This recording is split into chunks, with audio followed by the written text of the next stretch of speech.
नमस्कार, कृषि समाचार में आप सबका स्वागत है। मैं हूं अनामिका सिंह। आइए सबसे पहले नजर डालते हैं आज के मुख्य समाचार पर।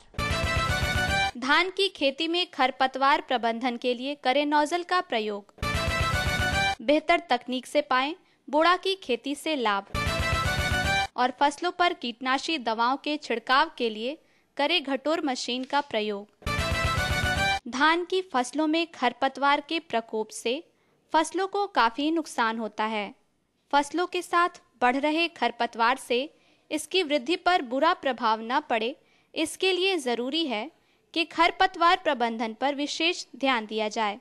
इस प्रबंधन के लिए खरपतवार नाशी नोजल को प्रयोग में लाया जा सकता है। नोजल का जो आप व्यवहार करें वो दो तरह के नोजल का व्यवहार करें। ये है आपका फ्लड जेट नोजल, इसको कट नोजल भी कहते हैं। इसको अगर हम लोग लगा करके खरपतवार का प्रबंधन करेंगे तो इससे पानी और वीडीसाइड जेट के जैसा सीधे टारगेट पर पहुंचेगा और इससे सबसे ज़्यादा खरपतवार का हम प्रबंधन करेंगे। तो आप इस नोजल का उपयोग फ्लैट फेन नोजल, इससे जब खरपतवार के साथ साथ नासी के साथ साथ पानी निकलेंगे तो पंखा से जैसे हवा निकलती है नीचे जैसे आता है तो हवा का दायरा एरिया बढ़ता जाता है। तो इससे करने पर वही होगा कि एरिया अधिक बढ़ेगा तो कम समय में अधिक से अधिक हम खरपतवार का प्रबंधन कर सकते हैं। तो आप इसका भी प्रयोग करके आप खरपतवार नाशी का प्रयोग करेंगे। नोजल का बहुत ही बड़ा महत्व है। धान की बेहतर उपज और इसकी फसल से मुनाफे के लिए धान के उन्नत प्रभेदों का प्रयोग किया जा सकता है।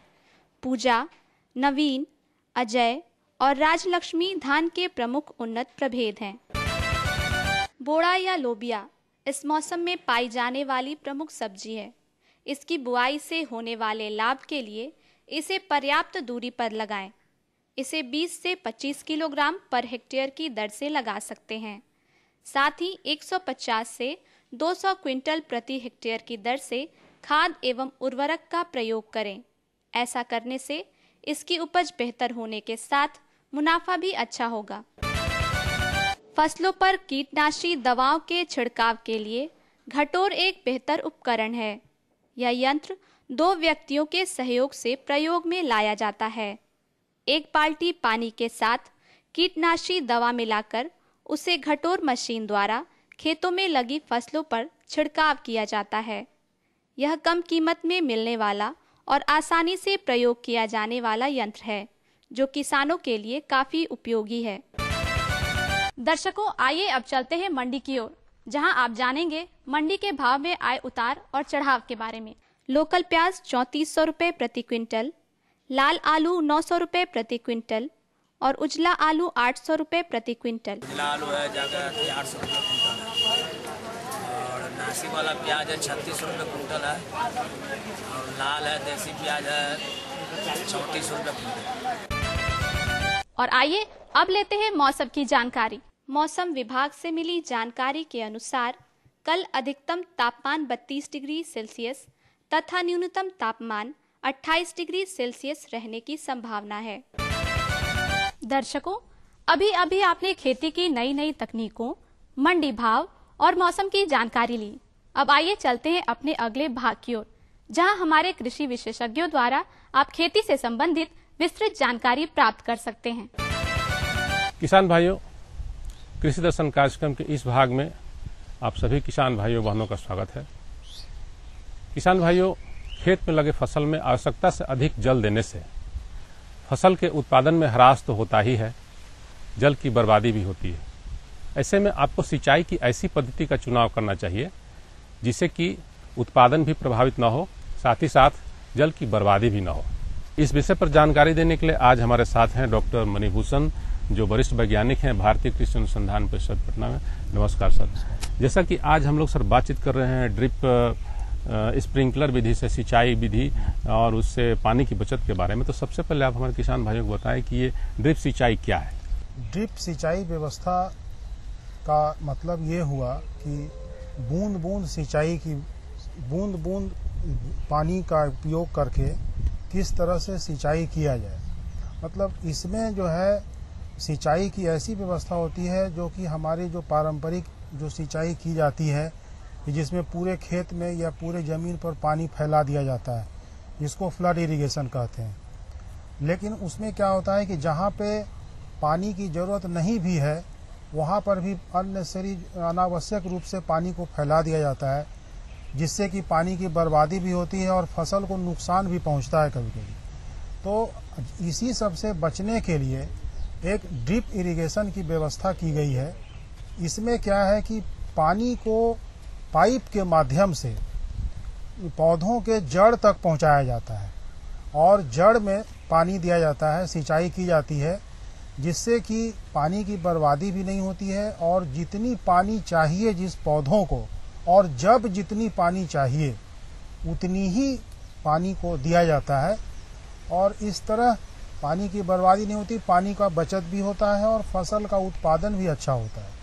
तो अब इसमें क्या, इसकी जो बनावट जो होती है ड्रिप इरिगेशन की सिस्टम, ड्रिप इरिगेशन सिस्टम की जो बनावट है, इसमें क्या है कि एक पंप यूनिट होता है जहां से पानी को पंप किया जाता है ज़मीन के अंदर से, और एक स्टोरेज में ले जाया जाता है टैंक, वाटर टैंक, और वहां से पाइप के माध्यम से वहां पर उसका कुछ जो उसमें जो इम्प्यूरिटीज़ होती है जैसे बालू हुआ या मिट्टी, उसको छान लिया जाता है और उसके बाद से पाइप के माध्यम से पहले मेन पाइप होता है जो ज़्यादा मोटा होता है, मेन पाइप के माध्यम से मेन लाइन उसको कहते हैं, वहाँ से फिर एक सब मेन में आता है, सब मेन पाइप उसको बोलते हैं, और वहाँ से फिर वो एक लैटरल पाइप बोलते हैं जो थोड़ा पतला होता है, लैटरल पाइप के माध्यम से फिर पानी आता है और लैटरल में जहाँ जहाँ पे पौधा होता है वहाँ पे इमीटर्स लगा होता है, मतलब एक ड्रिपर जिसको कहते हैं, ड्रिपर, जिससे कि पानी वहाँ पर पौधों के जड़ में गिरता है, वो लगा होता है। तो इस तरह से पंप यूनिट से पानी का सप्लाई, वाटर सप्लाई जो है थ्रू ये डिफरेंट पाइप के माध्यम से पौधों के जड़ तक आता है। तो ये ड्रिप इरिगेशन का बनावट हुआ। किसान भाइयों, अभी समय हो चला है सूचनात्मक अंतराल का। अंतराल के बाद हम इस वार्ता को और आगे बढ़ाएंगे। ये लो और बताओ। बस। अरे ये क्या भैया जी, बस इतनी सी रासायनिक खाद? किसानी छोड़ रहे हो क्या? किसानी नहीं, नादानी छोड़ रहे हैं। मिट्टी की जांच कराई है। अब तो लाला जी जितनी जरूरत है उतने ही उर्वरक खेत में डालेंगे। हाँ, किसान भाई आज ही अपने जिले की नजदीकी भूमि परीक्षण प्रयोगशाला में मिट्टी की जांच जरूर करवाएं और मिट्टी में पोषक तत्व, नमी व पौधे के विकास को देखते हुए केवल जरूरत के अनुसार ही पोषक तत्व डालें। और हाँ, मिट्टी में गंधक, जस्ता, बोरोन जैसे सूक्ष्म पोषक तत्वों का पता लगाना भी न भूलें। उर्वरक और जैविक खाद के सही उपयोग से भूमि का उपजाऊपन बनाए रखें, उत्पादकता बढ़ाएं, खर्चा घटाएं और बहुमूल्य विदेशी मुद्रा बचाने में भी सहयोग दें। और हाँ, धीमी गति से नाइट्रोजन उपलब्ध कराने वाले उर्वरकों जैसे नीम लेपित यूरिया को प्राथमिकता दें और यूरिया का पत्तों पर छिड़काव करें। अरे वाह, तू तो सचमुच समझदार हो गया रे। अधिक जानकारी के लिए संपर्क करें जिला कृषि अधिकारी या किसान कॉल सेंटर।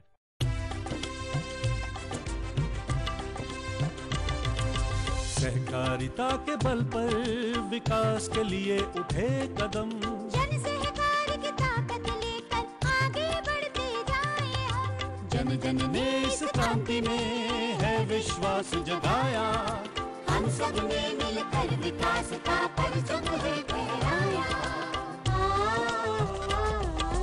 दूर जहाँ सूरज उगता उस धरती से मैदानों तक, हिम शिखरों की श्वेत बर्फ से हिंद महासागर तक, श्वेत क्रांति हो हरित क्रांति या ग्राम विकास की बात, एकता ही धर्म हो अब चाहे दिन हो या रात। हिंदू मुस्लिम सिख ईसाई सबने कदम बढ़ाया, हम सब ने मिलकर जब ये अभियान चलाया। कृषि मंत्रालय भारत सरकार द्वारा जनहित में जारी। जी जी जी। किससे बात कर रहे थे इतना हंस कर? किसान कॉल सेंटर में विशेषज्ञ से खेती के बारे में सलाह ले रहा था। सुबह भी रात को भी? किसान कॉल सेंटर सुबह 6 बजे से रात को 10 बजे तक खुलता है। रविवार को भी? साल के 365 दिन खुलता है, पर तुम ये सब क्यों पूछ रही हो? मैं तो कुछ और ही समझी थी। कृषि संबंधी समस्याओं का अपनी भाषा में तुरंत समाधान पाने के लिए पूरे भारत में किसी भी फोन से राष्ट्रीय हेल्पलाइन नंबर 1800-180-1551 पर संपर्क करें। किसान भाइयों, एक बार फिर आपका स्वागत है हमारे इस कृषि दर्शन कार्यक्रम में। आज हम लोग बातचीत कर रहे हैं ड्रिप स्प्रिंकलर विधि से सिंचाई और उससे होने वाले पानी की बचत के बारे में। और इस विषय पर बातचीत के लिए आज हमारे साथ हैं डॉक्टर मणिभूषण, जो वरिष्ठ वैज्ञानिक हैं भारतीय कृषि अनुसंधान परिषद पटना में। डॉक्टर साहब, अभी आपने ड्रिप इरिगेशन सिस्टम की बनावट के बारे में और इसके लाभ के बारे में हमारे किसान भाइयों को बहुत अच्छे तरीके से बताया, लेकिन अब हमारे किसान भाई ये भी जानना चाहेंगे कि ये किन किन राज्यों में इनका प्रयोग ज़्यादा हो रहा है, साथ ही कौन कौन से फसल के लिए ज़्यादा उपयोगी है। ड्रिप इरिगेशन सिंचाई पद्धति का भारत में भी आजकल काफ़ी उपयोग हो रहा है। तो अभी इसमें एक नंबर पर महाराष्ट्र है, जहां की सबसे ज़्यादा ड्रिप इरिगेशन के थ्रू सिंचाई की जाती है, और उसके बाद तमिलनाडु और उसके बाद मध्य प्रदेश का स्थान आता है। आजकल बिहार में भी थोड़ा बहुत ड्रिप इरिगेशन से सिंचाई की जा रही है, लेकिन अभी ये विकसित स्टेज में, धीरे धीरे विकासशील स्टेज में है, और ये अभी एक विकसित रूप लेगा यहाँ भी। लेकिन चूंकि इधर उतना ज़्यादा पानी का कमी नहीं है इस पूर्वी जोन में, मतलब जो हमारा जो ईस्टर्न रीजन जो कहलाता है, इसमें बिहार और उड़ीसा और ये झारखंड राज्य जो वेस्ट बंगाल जो आता है, ये ईस्टर्न जोन में अभी भूगर्भ जल की उतनी कमी नहीं है, इसलिए अभी यहाँ ड्रिप इरिगेशन की तरफ थोड़ा कम ध्यान है। लेकिन जहाँ जैसे महाराष्ट्र हो गया या और जिन राज्यों में पानी की कमी है, भूजल की कमी है, तो वहाँ पे ड्रिप इरिगेशन का ज़्यादा विकास किया गया है, क्योंकि उसमें पानी की बचत होती है और फसल का उत्पादन भी अधिक होता है, इसलिए वहाँ जो है ज़्यादा विकसित है। इसलिए महाराष्ट्र, तमिलनाडु, मध्य प्रदेश, इन राज्यों में ज़्यादा विकसित है। हमारे बिहार, वेस्ट बंगाल और ये सब में भी धीरे धीरे विकास हो रहा है इस पद्धति से सिंचाई के लिए। और इसमें क्या है कि ये मुख्यतः जो है हॉर्टिकल्चरल क्रॉप जैसे वेजिटेबल्स के लिए या फल से रिलेटेड जो पौधे होते हैं उनके लिए, सब्जियों के लिए, और जहाँ पे कि जड़ में पानी की ज़्यादा ज़रूरत है और अगल बगल उतनी ज़्यादा जल की आवश्यकता नहीं हो, तो वैसे फसलों के लिए ज़्यादा उपयोगी है। मतलब इसमें फल हो गया, सब्जी हो गया, मतलब मुख्य रूप से हॉर्टिकल्चरल क्रॉप्स के लिए या गन्ने की खेती के लिए, ये सब के लिए ड्रिप इरिगेशन से ज़्यादा अच्छे तरीके से सिंचाई की जा सकती है, और फसल का उत्पादन भी ज़्यादा होगा और पानी की बचत भी होगी। किसान भाइयों, ये ड्रिप इरिगेशन सिस्टम जो है फल सब्जियों के साथ साथ गन्ने की फसल के लिए काफ़ी उपयोगी साबित हो सकता है। डॉक्टर साहब, बहुत अच्छा भी आपने बताया, लेकिन साथ ही साथ हमारे किसान भाइयों को बताएं, जब ये खेती करने जाते हैं तो उनमें कौन सी मिट्टी या किस प्रकार की मिट्टी, साथ ही साथ कैसी भूमि हो जिसमें ये ज़्यादा से ज़्यादा उपयोगी साबित हो सकती है। ये मुख्यतः जो है सभी प्रकार की मिट्टी के लिए उपयोगी है, लेकिन जहाँ पे ज़मीन का सतह जो है ज़्यादा ऊंचा नीचा है, जहाँ पे कि हम अगर फ्लड इरिगेशन करें तो ज़्यादा पानी की आवश्यकता होगी ऊंची नीची सतह के कारण। लेकिन अगर हम ड्रिप इरिगेशन लगाते हैं तो अगर सतह अगर ऊंची नीची भी है तो वहाँ पे हमको चूँकि पाइप के माध्यम से पानी पहुँचाना है जड़ तक, इसलिए उसमें जो है कोई फ़र्क नहीं पड़ता है, और ये जो है इस तरह से सिंचाई जो है अच्छे तरीके से हम कर सकते हैं इस विधि के द्वारा, ड्रिप इरिगेशन के द्वारा। अगर ज़मीन ऊंची नीची है तो भी अच्छी तरह से सिंचाई की जा सकती है, और सभी प्रकार की मिट्टी के लिए ये उपयोगी है, चाहे लोमी सॉइल हो या क्ले लोम हो या किसी भी तरह की मिट्टी हो, उसके लिए उपयोगी है। किसान भाइयों, अभी समय हो चला है एक सूचनात्मक अंतराल के बाद हम इस वार्ता को और आगे बढ़ाएंगे।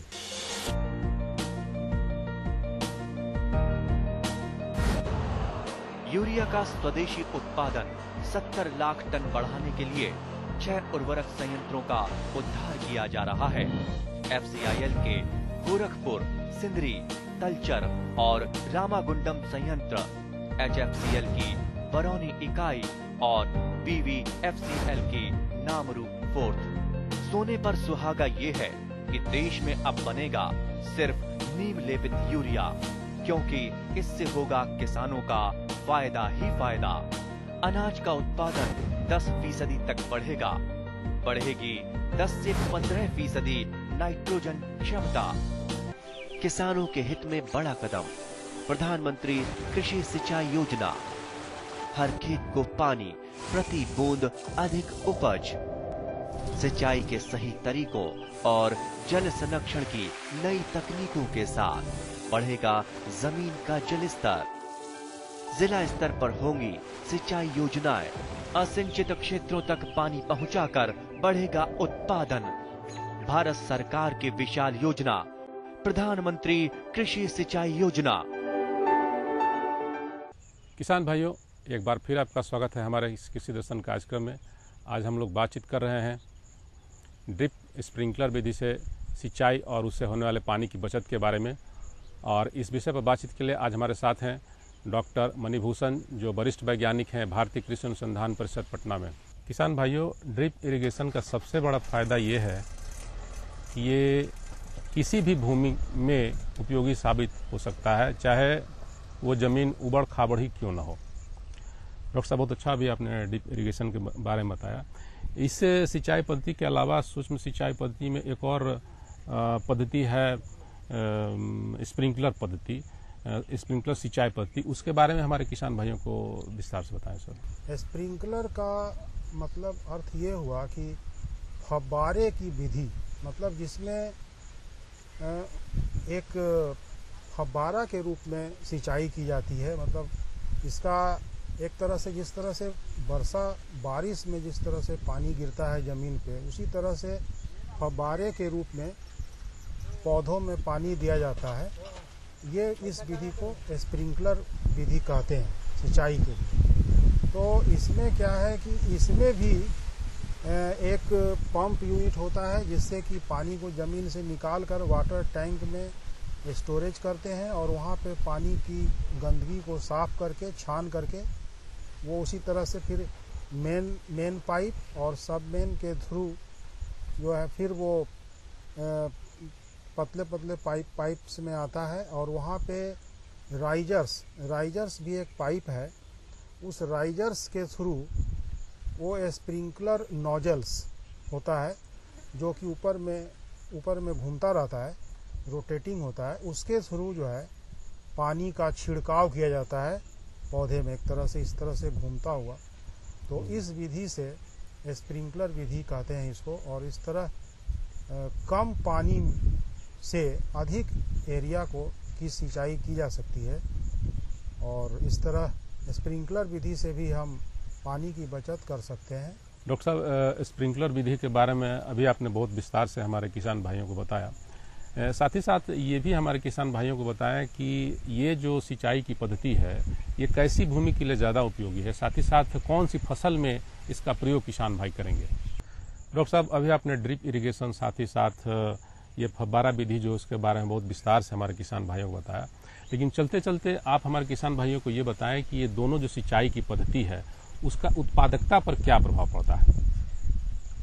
इसका उत्पादकता पर बहुत अच्छा प्रभाव पड़ता है, क्योंकि इस विधि से, ये दोनों विधि जो सिंचाई की दोनों विधि है, ड्रिप और स्प्रिंकलर, इससे हम उचित मात्रा में जी और समय पर हम पानी दे सकते हैं फसलों को। कम पानी भी है तो भी हम फसल को जितनी पानी की आवश्यकता है उतना पानी हम दे सकते हैं।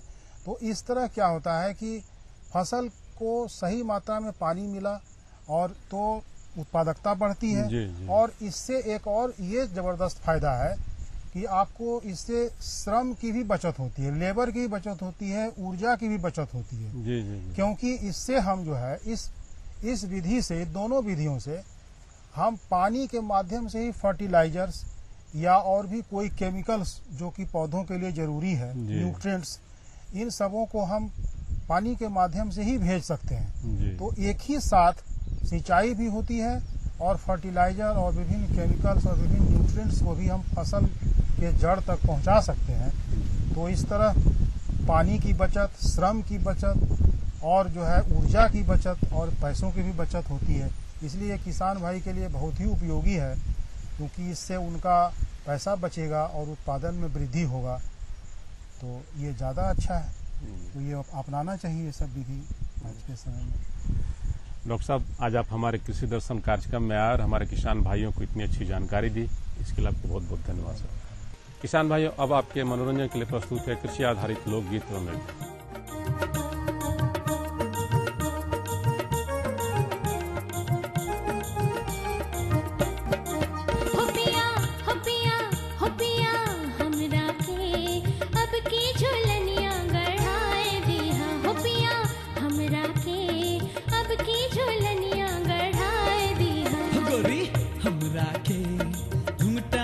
चंदा देखाए दिया गोरी हमरा के घुंघटा से चंदा देखाए दिया।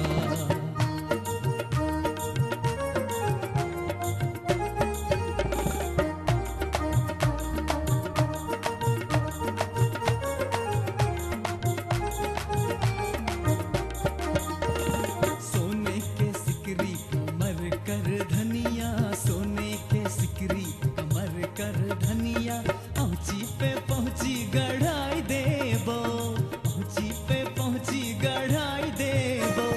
गोरिया हम तोहके बनारस ले जाके, गोरिया हम तोहके बनारस ले जाके, चुनरी में मुनरी लगाई देबो, चुनरी में मुनरी लगाई देबो। गोरी हमरा के घुंघटा से चंदा दिखाई दे, गोरी हमरा के घुंघटा से चंदा दिखाई दे। हो पिया हमरा के अब के झोलनिया गढ़ाए दिया, हो पिया हमरा के अब के झोलनिया गढ़ाए दिया।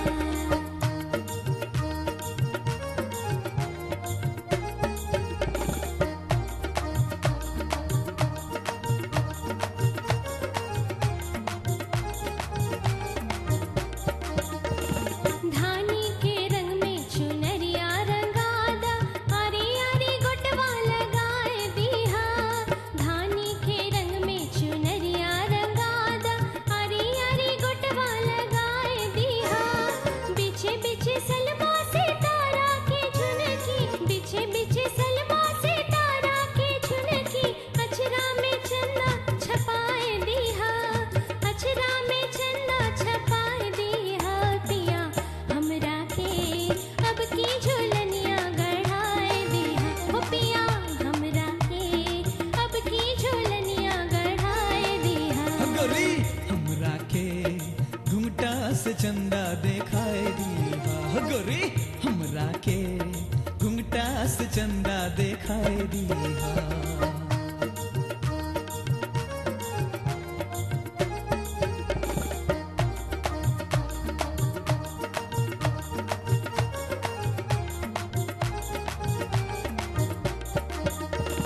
कहबू त घर बैठल चंदा मंगा देव, कहबू त घर बैठल चंदा मंगा देव। अचरावा जोरिया भराई देबो, अचरावा जोरिया भराई देबो।